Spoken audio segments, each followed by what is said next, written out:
नमस्कार दोस्तों, आप सभी का अपने YouTube चैनल में स्वागत है। आज हम पढ़ने वाले हैं अमेंडमेंट ऑफ द कॉन्स्टिट्यूशन, संविधान में संशोधन। हम देखेंगे कि इंडियन कॉन्स्टिट्यूशन में किस तरीके से संशोधन किया जाता है, अमेंडमेंट किया जाता है। उससे पहले हम जान लेते हैं कि अमेंडमेंट जो है कहाँ से बोरोड किया गया है, यानी कि जो संशोधन की प्रक्रिया है किस देश से बोरोड किया गया है। तो अमेंडमेंट का प्रोसेस जो है साउथ अफ्रीका से बोरोड किया गया है, राइट। अमेंडमेंट यानी कि हम आर्टिकल 368 के बारे में हम बात करेंगे। और आर्टिकल 368 जो है सबके लिए इम्पोर्टेंट है, चाहे यूपीएससी, बीपीएससी, एमपीपीएससी, जो भी एग्ज़ाम्स हैं, सीजीएल, एसएससी का सभी एग्ज़ाम्स के लिए इम्पोर्टेंट है। चलिए स्टार्ट करते हैं। उससे पहले हम देख लेते हैं कि अमेंडमेंट का मतलब क्या होता है। अमेंडमेंट का मतलब होता है एडिशन, वेरिएशन और repeal any provision of the constitution. Constitution में किसी भी प्रोविज़न को एडिशन यानी उसके अंदर कुछ ऐड करना, जोड़ना, या फिर वेरिएट करना, या उसको सब्स्टिट्यूट करना, या फिर उसको तोड़ना, ठीक है ना, उसको अलग करना, वेरिएशन क्रिएट करना, ठीक है ना, रिपील करना, या उस चीज़ को जो है निकाल देना, हटा देना, डिलीट कर देना। इसका मतलब होता है अमेंडमेंट, संशोधन, यानी कि चेंजेस करना संविधान के अंदर, ठीक। तो आइए बात करते हैं आर्टिकल 368, यानी कि भारतीय संविधान में आर्टिकल 368 बात करता है कि अमेंडमेंट किस तरीके से कॉन्स्टिट्यूशन के अंदर होना चाहिए। और आर्टिकल 368 पार्ट 20 में आता है, यानी कि 20वीं भाग में भारतीय संविधान के अंदर आता है। तो देखिए अमेंडमेंट क्या नहीं, मतलब किसके अंदर संशोधन नहीं किया जा सकता, मतलब किसको अमेंड नहीं किया जा सकता। तो बेसिक स्ट्रक्चर, जो डॉक्ट्रिन ऑफ बेसिक स्ट्रक्चर है, जो मूलभूत चीज़ें हैं संविधान के अंदर, उसको जो है कभी भी आप अमेंड नहीं कर सकते। ये किस केस में रूल फेवर हुआ था, तो Kesavananda Bharati versus union of India 1973 में एक केस आया था, केरला से केस है। इस केस के ऊपर भी मैंने वीडियो बनाया हुआ है। और डॉक्ट्रिन ऑफ बेसिक स्ट्रक्चर क्या होता है कॉन्स्टिट्यूशन का, इसके ऊपर भी मैंने वीडियो बनाया हुआ है। तो आई बटन पे क्लिक करके आप लोग देख लीजिए, ठीक। तो आर्टिकल 368 पार्ट 20 के बारे में हम बात करने वाले हैं। अब बढ़ते हैं कि प्रोसीजर क्या है, अमेंडमेंट का प्रोसीजर क्या है और अमेंडमेंट का टाइप क्या है। तो देखिए सबसे पहले अमेंडमेंट कैसे होता है। तो देखिए प्रक्रिया क्या अमेंडमेंट का, सबसे पहले एक बिल बनाया जाएगा, यानी कि जो भी चीज़ आपको अमेंड करना है या फिर ऐड करना है या फिर रिपील करना है, उसके ऊपर एक बिल बनेगा, एक विधेयक बनेगा। उस विधेयक को जो है किसी भी हाउस में, यानी कि लोकसभा या राज्यसभा में पेश किया जाएगा। यहाँ पर स्टेट लेजिस्लेचर, जो राज्य विधानमंडल है, वहाँ पर नहीं पेश किया जाता। इस चीज़ को आप ध्यान में रखें, ठीक। ये एक्सेप्शन में आ सकता है और क्वेश्चन में भी आ सकता है। मिनिस्टर और प्राइवेट मेंबर के द्वारा पेश किया जाएगा, यानी कि कोई भी मिनिस्टर चाहता है बिल पेश करना तो वो बिल पेश कर सकता है, या फिर कोई प्राइवेट मेंबर जो है राज्यसभा या लोकसभा का है वो पेश करना चाहता है, वो पेश कर सकता है, ठीक। फिर ये जो एरो बना हो इसका मतलब है कि नेक्स्ट स्टेप क्या होगा।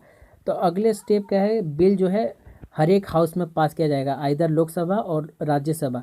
मेजॉरिटी के साथ पास किया जाएगा, 2/3 मेजॉरिटी, यानी कि जितने भी जो मेंबर हैं उसमें से 2/3 वोटिंग राइट, वोटिंग मिलेगा, तब जाके बिल पास होगा। बिल पास होने के बाद डिसीजन लिया जाएगा, यानी कि बिल के अंदर क्या खामियां, उसके ऊपर डिस्कस किया जाएगा। बिल के ऊपर ये सही है कि नहीं है, ज़रूरत है कि नहीं है उसको। और उसके बाद जो है रेटिफिकेशन होता है। रेटिफिकेशन का मतलब उसके अंदर तो थोड़े संशोधन करने पड़ते हैं, कि कुछ लोग कहते हैं कि इस बिल में जो ये प्रोविज़न दिया हुआ है वो गलत है, तो उसको चेंज कर दिया जाए। कुछ लोग चाहते हैं कि कुछ नया चीज़ जो है ऐड ऑन किया जाए, तो उनके ऊपर बहस चलती है, यानी कि बहस सेशन होता है। फिर बहस सेशन के बाद प्रेसिडेंट जो है, प्रेसिडेंट के पास बिल जाता है, ठीक। तो जब प्रेसिडेंट के पास बिल जाता है तो प्रेसिडेंट के हाथ में होता है कि बिल को या फिर साइन करे, या फिर उसको अच्छा नहीं लगता तो उसे डिनाई कर दे, वापस चला जाएगा राज्यसभा में विचार होने के लिए या लोकसभा में विचार होने के लिए। अगर प्रेसिडेंट उसके ऊपर साइन कर देता है, असेंट कर देते हैं, तो वो बिल से अधिनियम बन जाता है, ठीक है ना, वो एक्ट बन जाता है, ठीक। तो हम इस वीडियो में अमेंडमेंट के बारे में पढ़ रहे हैं, ठीक है दोस्तों, अमेंडमेंट के बारे में। तो इसलिए हम, आप सोच रहे होंगे कि आर्टिकल 1112 के बारे में, 1117 के बारे में जिक्र नहीं हुआ, तो ये सब बिल से रिलेटेड आर्टिकल्स हैं। तो जब हम बिल्स पढ़ेंगे इंडियन कॉन्स्टिट्यूशन के अंदर, तो हम बात करेंगे इन आर्टिकल 1112 के बारे में, ठीक। आज हम देख रहे हैं कि अमेंडमेंट कैसे होता है, तो अमेंडमेंट करने का ये प्रक्रिया है, ठीक है ना। फिर देखते हैं टाइप्स ऑफ अमेंडमेंट, यानी कि अमेंडमेंट के प्रकार क्या है। तो देखिए 2 प्रकार है अमेंडमेंट के, पहला है सिंपल मेजोरिटी और दूसरा जो है स्पेशल मेजोरिटी। तो देखिए स्पेशल मेजोरिटी में क्या है कि 2/3 वोटिंग मिलेंगे तो बिल पास होगा, और सिंपल मेजोरिटी में कि जितना भी मतलब मेजोरिटी है, कुछ वोट भी मिल जाए तो बिल पास हो सकता है। ठीक, मतलब अमेंडमेंट किसी भी चीज़ का हो सकता है।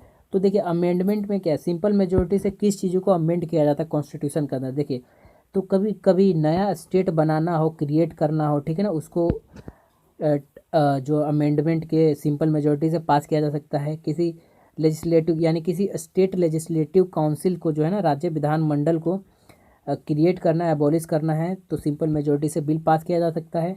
सेकेंड शेड्यूल क्या बात करता है, देखिए सेकेंड शेड्यूल के अंदर है जो अलाउंसेस है, प्रिविलेजेस है, ठीक है ना, स्पीकर्स और प्रेसिडेंट और गवर्नर्स और जजेस से रिलेटेड जितने भी चीज़ें आते हैं ना, वो second schedule of the Indian constitution में लाई करता है।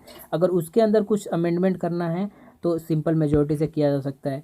सैलरी और अलाउंसेस जो है प्रेसिडेंट, गवर्नर, जजेस वगैरह का है, अगर उसमें मेजोरिटी का अमेंडमेंट करना है तो सिंपल मेजोरिटी से किया जा सकता है। ठीक, इसके अलावा भी देखिए यहाँ पर यूज ऑफ ऑफिशियल लैंग्वेज के बारे में कुछ अगर चेंजेस करना है तो सिंपल मेजोरिटी से किया जा सकता है। सिटीजन के अंदर, ठीक है ना, सिटीजनशिप के अंदर अगर कुछ चेंजेस करना है, ठीक, इलेक्शन और पार्लियामेंट के अंदर कुछ चेंजेस करना है, और उसके बाद डेलिमिटेशन जो कमेटी होती है उसके अंदर अगर चेंजेस करना है, ठीक है ना, और फिफ्थ शेड्यूल, ठीक है ना, फिफ्थ और सिक्स्थ शेड्यूल के अंदर अगर चेंजेस करना है तो सिंपल मेजोरिटी से हो सकता है।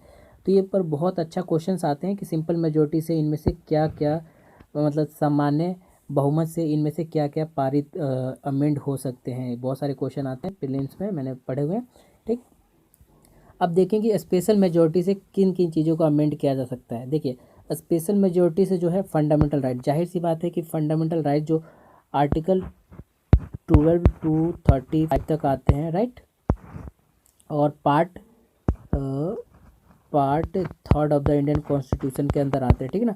तो इसको तो हम वो अमेंड नहीं कर सकते। अगर इसको अमेंडमेंट चाहिए तो फंडामेंटल राइट को अमेंडमेंट के लिए स्पेशल मेजोरिटी होना चाहिए, यानी कि 2/3 मेजोरिटी होना चाहिए, आइदर लोकसभा और राज्यसभा।